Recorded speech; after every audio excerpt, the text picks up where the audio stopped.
उसकी पालना करते हुए हमने पहले अगर स्नातक में 50 नहीं है, स्नातकोत्तर में कितने भी हैं तो वो नहीं बीएड ये रीट दे पाता था। अब उसमें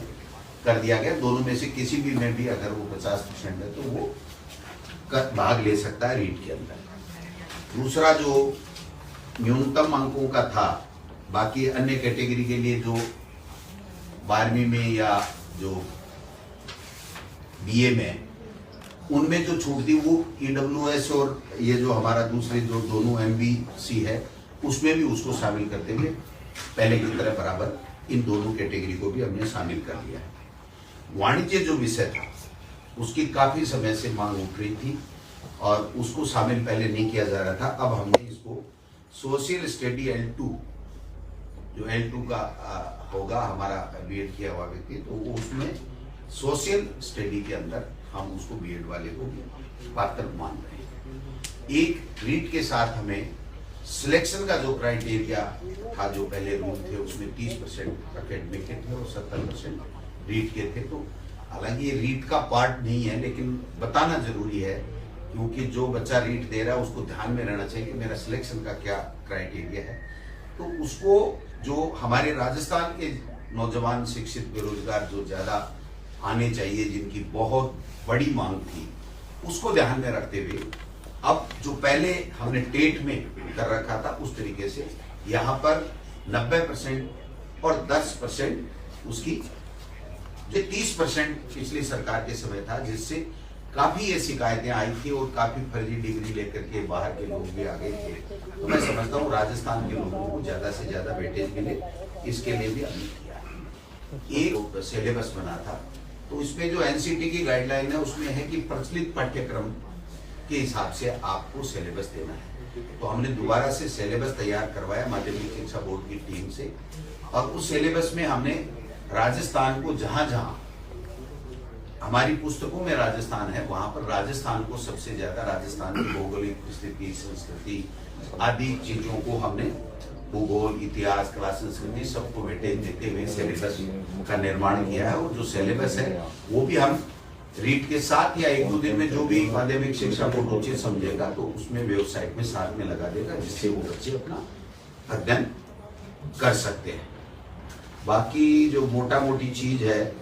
एक बात कंफ्यूजन चल रहा था कि बीएड वालों को L1 और L2 दोनों में लिया जाएगा, नहीं लिया जाएगा। तो एनसीटी की गाइडलाइन का हमने अच्छे तरीके से अध्ययन किया है, उसमें राज्य सरकार के ऊपर छोड़ा गया है। और एक शर्त, कोई बीएड किया हुआ व्यक्ति L1 देता है तो उसको 2 साल के अंदर अंदर ब्रिज कोर्स करना पड़ेगा 6 महीने का, और वो ब्रिज कोर्स उस संस्था से करेगा जो एनसीटी के द्वारा मान्यता प्राप्त संस्था होगी। ऐसी संस्था राजस्थान में आज की तारीख में नहीं है। और बीएड के बच्चों को चूंकि फर्स्ट ग्रेड में, व्याख्याता में, सब में मौका मिलता है, तो बीएसटीसी के बच्चों को केवल L1 में मौका मिलता है। तो जब राज्य सरकार का क्षेत्राधिकार पे उनके विवेक के ऊपर छोड़ा गया, तो इसलिए राज्य सरकार ने दोनों वर्गों का ध्यान रखते हुए बीएसटीसी के बच्चों का, वो जो डीएलईडी जिसको बोलते हैं, उसका भी ध्यान रखा है और बीएड वालों का भी ध्यान रखा है। तो L1 है उसमें केवल डीएलईडी यानी बीएसटीसी के बच्चे आएंगे और L2 में बीएड वाले बच्चे आएंगे। एक और महत्वपूर्ण निर्णय मैं इस मौके पर मैम को भी धन्यवाद देना चाहूंगा कि जब बोर्ड से फाइल आई कि साहब 1.5 या 2 के लगभग उन्होंने फीस कर ली थी, तो इनका ये सुझाव था कि मंत्री महोदय हमको कोरोना के समय ध्यान रखना चाहिए और इस फीस को नहीं बढ़ाना चाहिए। तो हमने ये फैसला किया है कि 2017 में जो रीट में जो बच्चों के लिए परीक्षा शुल्क था रीट देने का, वही शुल्क हमने रखा है, उसमें 1 पैसा भी हमने नहीं बढ़ाया। बाकी बोर्ड का जो टेंटेटिव कार्यक्रम है वो कल आ जाएगा, वो अपने हिसाब से करेंगे। लेकिन जो हमारे पास में आया है लगभग 11 जनवरी से जो ऑनलाइन आवेदन इनके लेने का उनका टेंटेटिव है, इसमें परिवर्तन हो भी सकता है, वो बोर्ड का काम है। लेकिन जो मोटा मोटी मेरे पास में आया है उसके हिसाब से हम लोग 11 जनवरी से 8 फरवरी तक आवेदन लेंगे, और फिर चालान और जमा कराने की वो भी 4 फरवरी तक की है, और वेबसाइट पर प्रवेश पत्र की 14/4 डेट रखी है उन्होंने टेंटेटिव। और प्रथम 6 से 8, 10 से 12:30 परीक्षा का समय, और वो जो 1 से 5 कक्षा का है वो 2:30 से 5, इस तरीके से 25 अप्रैल की एग्जाम है। तो ये जो